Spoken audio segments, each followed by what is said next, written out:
Jeudi 16 janvier 2020, le photographe Jacques Sierpinski était invité à la librairie Ombre Blanche pour y présenter son ouvrage Cathédrale, avec des textes d'Elisabeth Gosseron et publié aux éditions Grunt.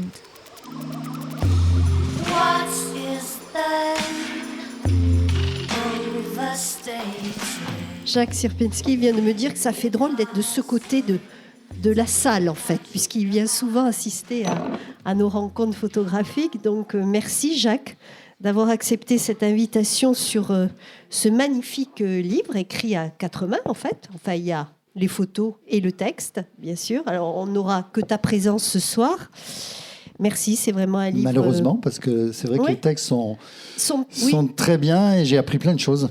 Voilà, en et dehors donc, de visiter les cathédrales. Bien dommage, mais vous aurez l'occasion, j'espère, de consulter ce livre. Et de toute façon, avec Dominique, effectivement, nous allons entendre quand même ce texte, j'espère. Et en tout cas, tu vas nous en parler aussi, Dominique. Enfin, vous allez nous en parler. Donc voilà, une petite heure d'écoute. Et puis, bien sûr, vous poserez toutes les questions que vous souhaitez. Je vous laisse la parole, messieurs. Merci. Bonsoir. Bonsoir Jacques Sierpinski. Bonsoir. Selon la formule consacrée, on ne présente plus Jacques Sierpinski dans le milieu de la photographie toulousain, puisque bon, il a énormément de casquettes autour de la photographie à Toulouse et au-delà. C'est d'abord un photographe illustrateur qui a parcouru le monde entier pour réaliser des photographies de commande. Mais on peut dire Jacques Sierpinski a cette spécificité d'avoir une pratique de photographe illustrateur, photographe reporter, mais aussi de photographe auteur, qui est une notion quand même qu'il faut aussi, qui est importante aujourd'hui en photographie, c'est-à-dire que c'est pas seulement répondre à des commandes, c'est aussi initier un projet et c'est aussi élaborer un style d'image. Donc photographe, c'est quelqu'un qui a aussi travaillé pour les autres et qui continue, puisque c'est l'animateur, le directeur depuis maintenant plus de 10 ans, 12 ans. 17. Oui, ça nous rajeunit. On prend de l'âge. Oui, on prend de l'âge. Effectivement. Qui dirige le festival Manifesto, qui aide la jeune photographie, les photographes émergents, et qu'à chaque mois de septembre, on peut rencontrer sur les berges de la Garonne, au Pont-Saint-Pierre. C'est quelqu'un aussi qui a eu pas mal d'actions pour défendre la photographie et défendre les photographes à travers des actions syndicales à l'UPP. Oui, et puis je continue à titre individuel à défendre la photographie et faire en sorte que les photographes puissent être rémunérés, notamment quand on utilise leurs œuvres pour des expositions ou pour des livres, etc. C'est trop souvent, malheureusement, on fait appel au photographe sans penser qu'il a besoin de vivre de son art et de son métier.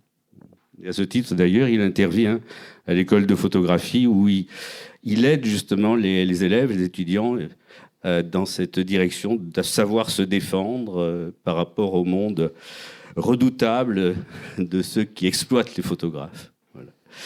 Ce qui nous amène, comme t'es dit cet après-midi, c'est ce livre, un très très beau livre qui est un livre, on peut dire, d'actualité, hélas, puisque on sait ce qui est arrivé à une de ces cathédrales que Jacques devait, il va nous le rappeler, photographier, puis qui au mois d'avril a été pris dans les flammes, comme beaucoup d'ailleurs de cathédrales. Il va nous expliquer aussi d'ailleurs comment l'évolution, l'architecture des cathédrales a évolué aussi depuis les XIIe siècles à cause de ces guerres, à cause des incendies, etc., avec toutes les modifications. Tu es, alors pour finir de te présenter, quelqu'un que je qualifierais de spirituel, dans tous les sens du terme, parce qu'il a un sens de l'humour absolument redoutable, mais c'est aussi quelqu'un qui est attiré justement par la chose spirituelle, puisque le livre précédent que tu as fait chez cet éditeur portait sur les lieux du sacré, je crois. Les lieux sacrés en France. Les lieux sacrés en France. Donc, toutes tendances confondues, je dirais, puisque j'ai travaillé sur les lieux bouddhistes, des synagogues, des cathédrales, des temples. Et donc tout ce qui, en fait, relie le corps à l'esprit. avec cette très belle exposition que tu as présentée au musée Georges Labitte courant 2009, consacrée à Angkor. Voilà, un autre grand site, je dirais, où peut se manifester l'esprit. Voilà. Celui de Bouddha, en l'occurrence, ou de Shiva, puisqu'il y a eu 2 périodes, mais bon. Tu n'as pas de préférence pour les dieux, qu'ils soient catholiques, non, je crois que j'aime tous les dieux. J'aime tous les oui. dieux et ensemble, ça me plaît assez. Individuellement, on aurait tous des choses à leur reprocher, ne serait-ce que l'état du monde. Mais si on prend tout ça dans la généralité, je pense que c'est là où on peut trouver une certaine spiritualité. C'est ma conception de cet esprit religieux, par exemple. Ou la réflexion que j'ai pu avoir par rapport à ça. Bien, donc ce livre, est-ce que tu peux nous dire comment ça s'est passé? Parce que là, il y a une sélection de 15 cathédrales. Je crois qu'il y en a près d'une centaine, un peu plus d'une centaine en France. Plus de 150. Ouais. En activité, il doit y en avoir plus d'une centaine. Je ne sais plus exactement, mais on doit pouvoir trouver le chiffre exact. Peut-être que Jean-François connaît ça, non? Puisqu'il a l'habitude de travailler sur les cathédrales, notamment. Ouais, t'as pas compté. Voilà. Mais enfin, il y en a beaucoup. J'ai appris notamment une chose, c'est que pour qu'une cathédrale ait droit à ce titre, il faut qu'il y ait un évêque. Donc, il y a énormément de cathédrales qui n'ont plus d'évêque. Donc, théoriquement, elles ne font plus partie des cathédrales, notamment, par exemple, dans notre région, Saint-Bertrand de Comminges, qui est une cathédrale, mais comme il n'y a plus d'évêque, théoriquement, c'est plus une cathédrale. Ah, donc, elles perdent leur statut de cathédrale à partir du moment où elles n'ont plus l'évêque. Oui, théoriquement, elle perd son statut. J'ai appris une chose, mais que bon nombre d'entre vous devez connaître aussi, c'est que cathédrale, ça vient du mot cathèdre, et la cathèdre, c'était, vous le savez, non? Le siège de l'évêque. Voilà, donc ça résume un petit peu le statut de la cathédrale. Après, il y a une cathédrale un petit peu particulière qui est traitée dans le livre, qui est devenue cathédrale et qui n'en était pas une, et qui est pourtant la cathédrale emblématique du monde chrétien. C'est la basilique de Saint-Denis, où étaient enterrés tous les rois de France, notamment, et qui est caractéristique par ces gisants qui sont au nombre de mémoire de 73 gisants des rois depuis Dagobert. Le roi Dagobert, donc, qui a mis sa culotte. C'était lui. Et il a effectivement un gisant qui est très particulier, qui est à l'entrée du chœur, dans la basilique Saint-Denis, et qui est un gisant monumental. Mais il y en a plein d'autres. Et ceux qui n'ont pas fait le voyage à Saint-Denis, je vous conseille de prendre le RER depuis Paris et d'aller à Saint-Denis. C'est vraiment extraordinaire. Et c'est un peu la cathédrale emblématique de l'architecture gothique, puisque c'est pas la première cathédrale. Je t'ai dit non, c'est pas à toi. J'ai dit une bêtise à quelqu'un en pensant que la première cathédrale était la cathédrale de Cologne. En fait, on dit que la première cathédrale était la cathédrale de Sens, que je ne connais pas, que j'ai pas visité, mais à coup sûr la deuxième et la plus emblématique, c'est la cathédrale Saint-Denis, qui a donné ses lettres de noblesse à l'architecture gothique. Et alors c'est effectivement sans doute un des plus beaux vaisseaux de l'architecture gothique.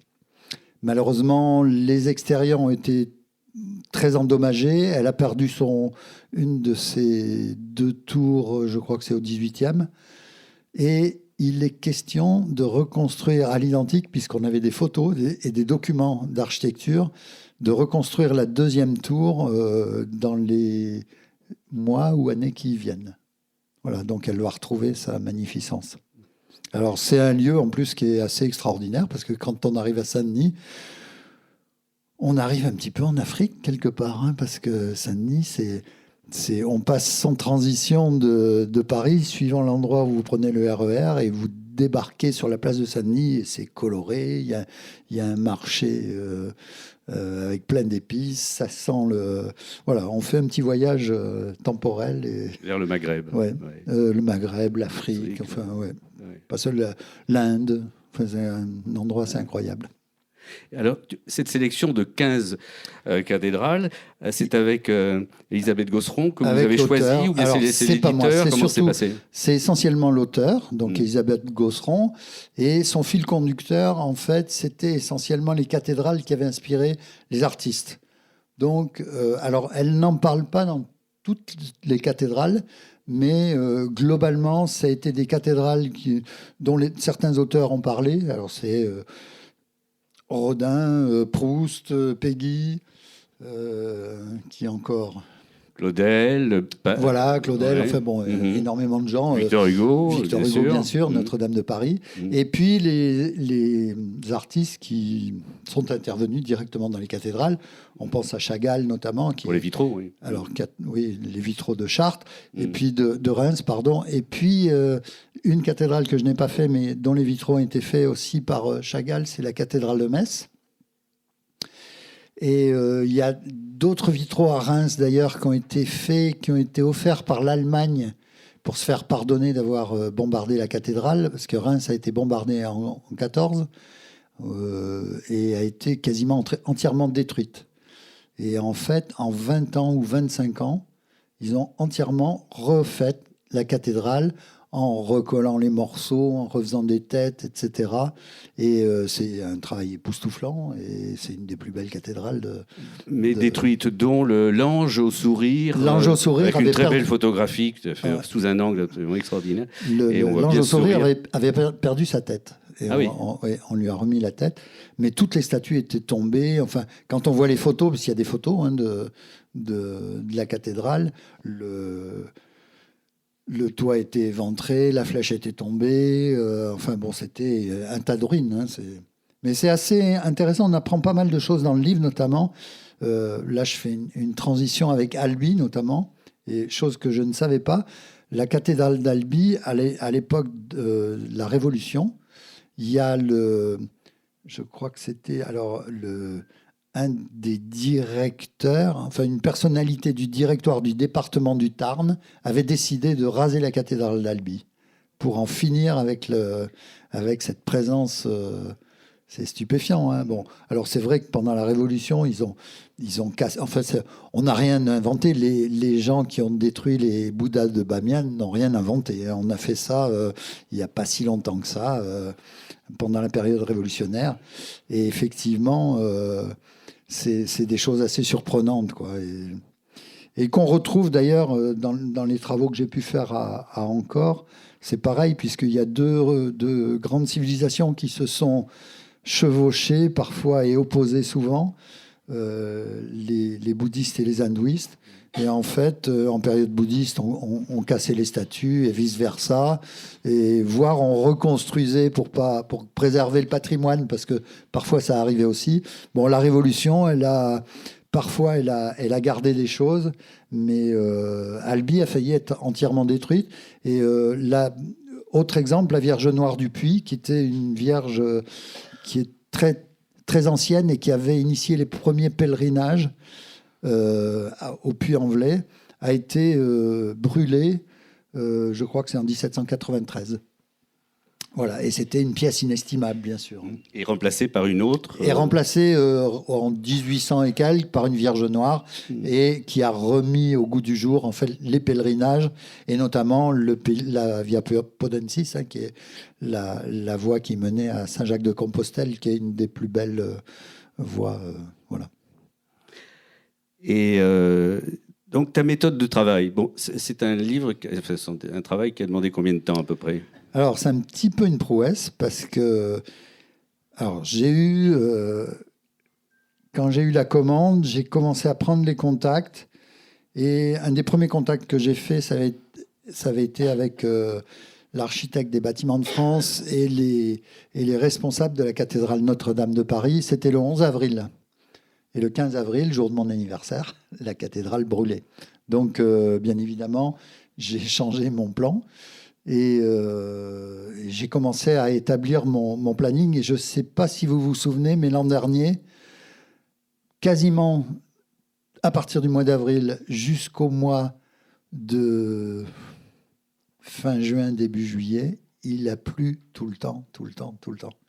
Donc chaque fois, je reculais les échéances parce que bien évidemment, ces lieux qui sont des lieux de lumière, il fallait que la lumière puisse s'exprimer et bien souvent, je ne pouvais pas travailler. Donc j'ai repoussé au maximum jusqu'au jour où la sortie du bouquin était prévue et planifiée par l'éditeur au mois d'octobre.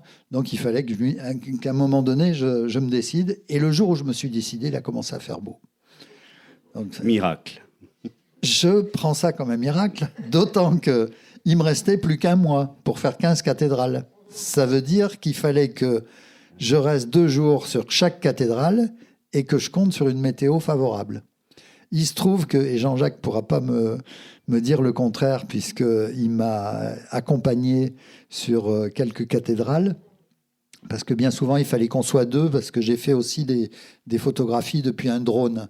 Donc pour avoir effectivement les cathédrales dans un contexte un petit peu différent et montrer l'emprise de l'architecture dans la ville elle-même. Et en fait, on a eu vraiment beaucoup de chance, puisqu'on travaillait dans la journée, il faisait beau, et puis on roulait la nuit pour aller d'une cathédrale à l'autre, et il pleuvait la nuit. Donc on arrivait le matin, il faisait beau, et ça a été ça pratiquement tout le temps. Et donc c'était un peu miraculeux, effectivement. Et j'ai effectivement fait le livre en un mois. Alors je ne sais pas si je pourrais garantir ça à tous les éditeurs qui voudraient faire des bouquins. Eux, ils seraient ravis parce qu'ils diraient formidable, ça vous prend qu'un mois de boulot. Voilà. Parce que tu parlais de la météo, mais il faut aussi insister sur la qualité de lumière, les lumières surtout, ces bas-reliefs, ces sculptures, etc. Oui. À l'intérieur, à l'extérieur, c'est tout un travail aussi de repérage. Alors il y a à la fois du repérage, il y a alors bon, je vais dire il y a du métier, parce que j'ai l'habitude, et puis les photographes qui sont là ne contrediront pas, il y a une appréhension en fait du lieu par rapport à...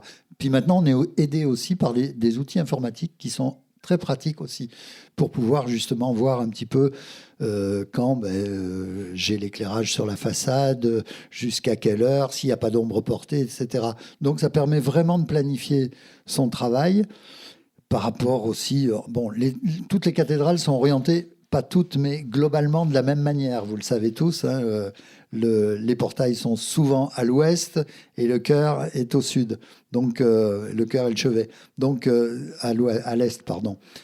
Donc ça permet aussi de s'orienter par rapport à tout ça. Après, il y a toujours une part et heureusement, une part d'inconnu qui fait qu'on découvre des choses, et souvent les choses sont révélées par la lumière.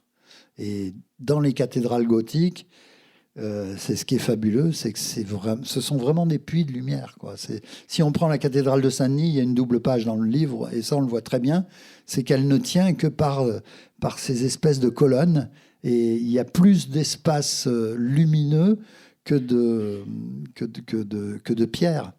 Et je crois que alors je ne sais plus quelle cathédrale, je crois que c'est la cathédrale de Chartres, les vitraux ont coûté 2 fois le prix de la construction globale de la cathédrale.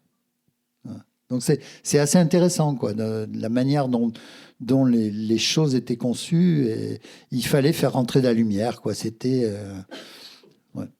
Alors à propos de lumière, ça me fait penser et rendre hommage peut-être à Jean Dieuze, que tu as bien connu aussi. Lui, c'était la lumière, mais c'était l'architecture romane, quoi. Et il y a des photographies où on voit Jean Dieuze sur des échelles, d'abord, pour essayer de capter et d'attraper un point de vue intéressant sur telle ou telle sculpture. Toi, tu as ce fameux drone, finalement, qui va complètement révolutionner les prises photographiques en termes d'architecture, et surtout en termes de manière de localiser la cathédrale par rapport à son contexte. Alors le drone, il n'y a pas longtemps, quoi, que les drones photographiques existent, tout ça.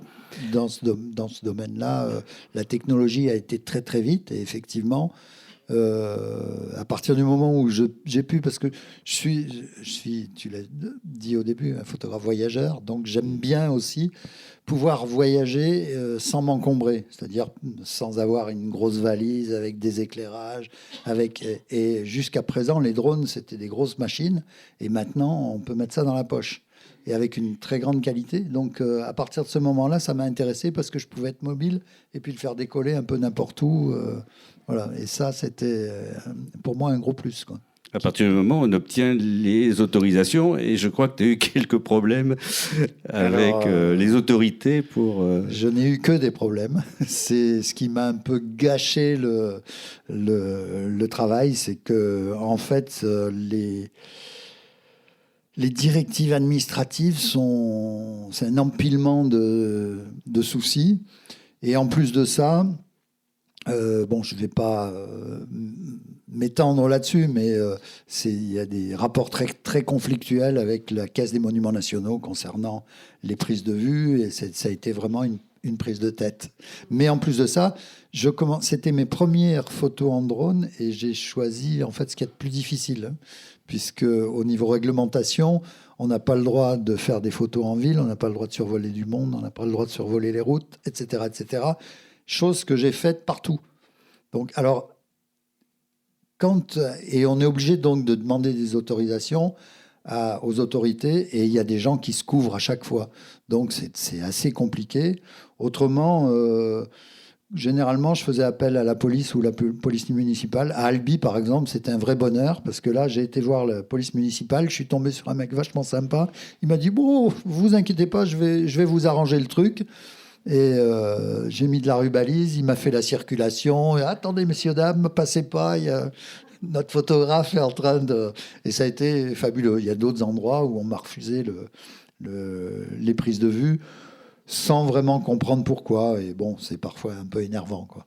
Et le drone, ça te permet de faire des photographies aériennes, mais aussi faire des photographies à l'intérieur de l'édifice, en photographie rapprochée. Je voulais faire des photos à l'intérieur de l'édifice. Je n'ai pas pu parce que c'était trop compliqué avec les autorités, notamment la Caisse des Monuments Nationaux.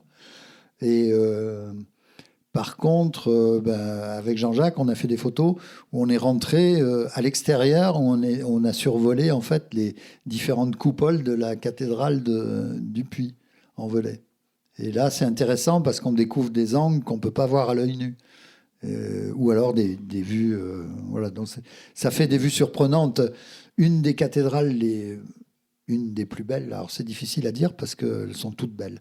Mais, oui, j'aurais une question aussi tout à l'heure sur la plus belle et la plus... Il y a la cathédrale de Rouen qui est absolument extraordinaire, c'est de la dentelle. En fait, c'est des couches superposées de sculptures dans une pierre blanche crayeuse, d'ailleurs qui est la même pierre que celle de Notre-Dame de Paris. Alors j'ai une petite anecdote là-dessus, puisque notre président a dit qu'elle serait reconstruite en 5 ans, je crois. Il se trouve que cette pierre blanche, quand elle brûle, elle se retransforme en chaux. C'est-à-dire que ça devient friable. Et, voilà. Et Notre-Dame de Paris, en fait, a été très, très endommagée. Donc là, chaque pierre va être testée et remplacée. Et en fait, ça va prendre... un certain temps. Voilà, donc ce qui va se passer, c'est que d'ici 5 ans, elle sera couverte. Je ne sais pas comment, mettront une bâche, et les touristes pourront la visiter, mais elle n'aura pas encore sa charpente, etc. Avec en plus la polémique sur quel type de flèche et comment remplacer la flèche de... Je crois qu'ils vont refaire une flèche à l'identique, pas en plomb, mais... Parce que dans le livre, il y a aussi les différentes propositions d'architectes plus ou moins folles il paraît qu'il y a pour remplacer cette flèche qui est de Viollet-le-Duc. Enfin, elle était récente. Mais en fait, il y a eu une flèche auparavant. Viollet-le-Duc en a refait une. Il y a eu plus. Alors, il y a des anecdotes. J'aime bien les anecdotes, moi. Sur les flèches. Et on parlait de la cathédrale de Rouen. La cathédrale de Rouen, pendant longtemps, a été le plus haut édifice du monde. Jusqu'à la guerre de 1870. Et les Allemands, pour montrer leur supériorité, ont rajouté 10 mètres à la flèche de la cathédrale de Cologne, qui est devenue la cathédrale la plus haute du monde. Donc c'était pour montrer leur puissance, en fait. Après, il y a eu la Tour Eiffel, donc, et c'est un édifice laïque qui est devenu le plus haut du monde. Et puis les Américains ont encore été plus haut avec l'Empire State Building. Mais c'est marrant parce que les cathédrales ont toujours eu cette importance dans l'histoire et dans la politique des pays. Pas uniquement au niveau religieux. Alors, la cathédrale d'Albi, c'était ça, puisque c'était montrer la puissance, en fait, du pape et contre du les rois, roi. Puisque c'est ça. Non, Alors, c'est pas à la fois contre les rois, mais surtout contre les cathares, contre les hérétiques. Oui. Et elle a cette austérité aussi pour essayer de se mettre dans la poche les hérétiques, qui étaient contre le luxe, contre... Et en fait, le seul élément architectural sculpté de la cathédrale d'Albi, c'est le portail, c'est le porche d'entrée, en fait, qui est gothique flamboyant.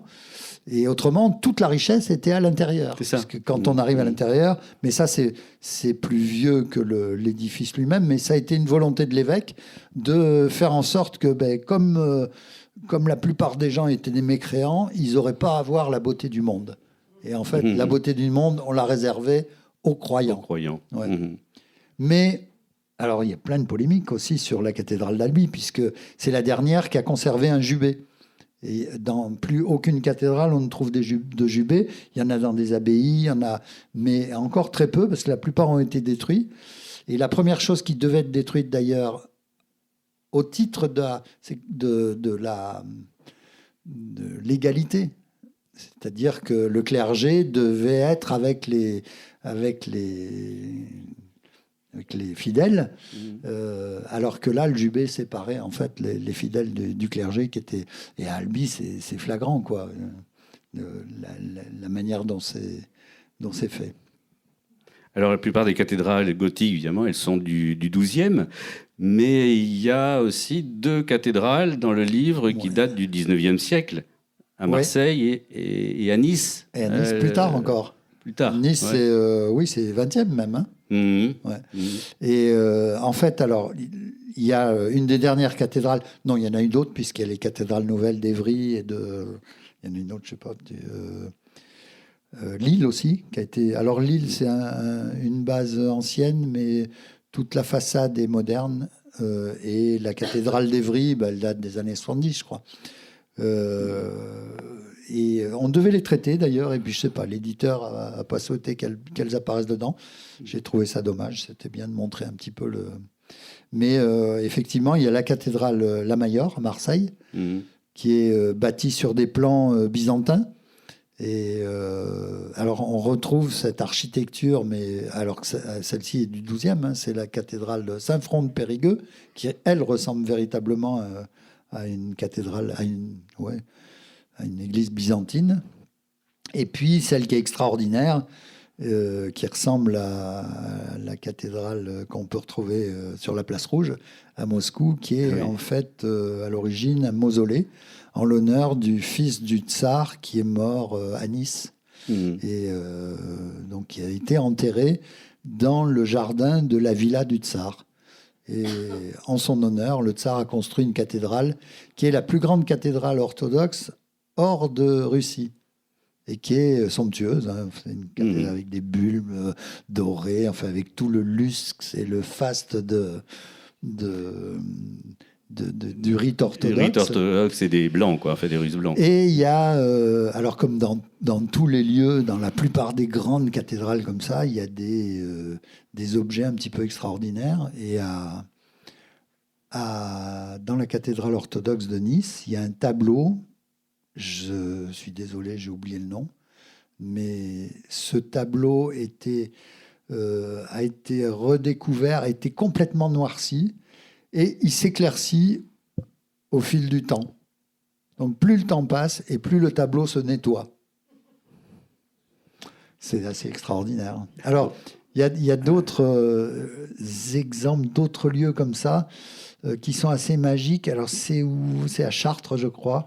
Il y a le voile de la Vierge. C'est à Chartres. Vous permettez que je reprenne mes notes? Je sais plus, je mélange un peu parce qu'il y a tellement de choses. Oui, c'est ça, le voile de la Vierge. Le voile de la Vierge qui a été daté au carbone 14 et qui date effectivement du 1er siècle. C'est assez extraordinaire, ça. Et il a été conservé jusqu'à la Révolution entièrement. Et puis, à la Révolution, ils ont ouvert la châsse qu'il contenait. Et en fait, ils l'ont découpé en morceaux et ils en ont fait plusieurs reliques. Ce qui est un peu dommage, mais bon, il reste toujours un grand morceau de voile qu'on peut voir. Je trouve ça très émouvant, quoi. Et voilà, dans chaque lieu comme ça, il y a des choses qui nous ramènent à l'histoire et à l'histoire du christianisme. Mmh. Et donc, dans chacun de ces portraits de cathédrales, parce que bon, ce sont des portraits, puisque tu prends sous différents angles, justement, ces cathédrales. Donc, tu as travaillé en amont pour savoir, bon, effectivement, les choses intéressantes à photographier. Et donc, tu es arrivé, puisque tu travaillais très rapidement, 48 heures par oui, c'est ça, 48 donc, il y a un gros travail de documentation en amont pour avoir à photographier ce... Ouais. Alors, je comptais sur les... Alors, il y en a certains qui m'ont aidé, hein, sur les gens qui étaient en charge des cathédrales, les sacristains, etc. Mais j'ai eu tellement de difficultés avec les institutions qu'à la fin, je disais plus rien. Et puis, je menais ma petite barque moi-même et j'allais à la découverte des lieux. Bon, 2 jours, c'est court, mais dans un seul lieu, on peut quand même voir pas mal de choses. Et il y a des choses extraordinaires. Il y a souvent, les architectes laissaient leurs pattes aussi du travail qu'ils effectuaient, notamment à la cathédrale Saint-Front à Périgueux. Le couvreur a fait une tuile où il s'est représenté, où il y a un visage comme ça qui est sur une tuile. Alors si on ne le sait pas, vous pouvez passer vraiment dessus sans le voir. Et à la cathédrale de Strasbourg, un des piliers de la cathédrale, il y a sur la base du pilier, il y a un petit chien qui est dessiné en boule qui est en train de dormir. Et c'était le chien de l'architecte. Je trouve ça génial. Et à Notre-Dame, il y a les gargouilles aussi de Viollet-le-Duc, ouais. Dont une serait une sorte d'autoportrait où il serait représenté regardant son œuvre. Oui, exactement. Ouais. Alors, il avait une haute considération de lui-même, hein, puisqu'il s'est représenté même en statue. Oui, c'est ça. Puisqu'une des statues... voilà. C'est pour ça qu'il y a plein de choses intéressantes. Bon, avec le texte donc d'Elisabeth Gosseron, on apprend énormément de choses. Il y a des citations donc de tous ces écrivains, ces peintres, et qui parlent justement de leur relation, de leur rapport aux cathédrales. Et puis il y a aussi, c'est vrai que Viollet-le-Duc, c'est quand même quelqu'un qui a été contesté, hein, par un certain nombre d'architectes qui ont trouvé à Albi notamment, parce qu'à Albi, il avait fait construire des petites tourelles. Et on en a conservé une qui est au chevet. Et autrement, il y avait des tourelles sur tout le long et il avait fait des machicoulis. En fait, il avait renforcé cet aspect défensif de la cathédrale, mais qui lui a enlevé ce côté absolument épuré. Et là, il a été vraiment contesté et on a détruit en fait ce qu'il avait fait. Justement, à ce sujet, j'ai une petite dissertation que tu vas me faire en 5 minutes, comme ça, qui est une citation que j'ai trouvée donc, dans le livre de Viollet-le-Duc pour se défendre effectivement de l'accuser finalement de s'approprier un peu l'architecture. Alors il dit: restaurer un édifice, ce n'est pas l'entretenir, le réparer ou le refaire, c'est le rétablir dans un état complet qui peut n'avoir jamais existé à un moment donné. Je trouve ça assez retors, mais assez intéressant comme conception, surtout quand on imagine un peu ce que vont être les projets à Notre-Dame de cette flèche. Un bel exemple, c'est quand même Carcassonne. Parce que Carcassonne, il a vraiment déliré sur Carcassonne. Il s'est appuyé sur des choses existantes, mais il a créé aussi un univers qui plaît beaucoup aux Américains. Hein. Et pas que. Et c'est bien pour les touristes, quoi. Bien, merci Jacques. Et maintenant, si vous souhaitez vous faire dédicacer ce livre, voilà, tu es à la disposition.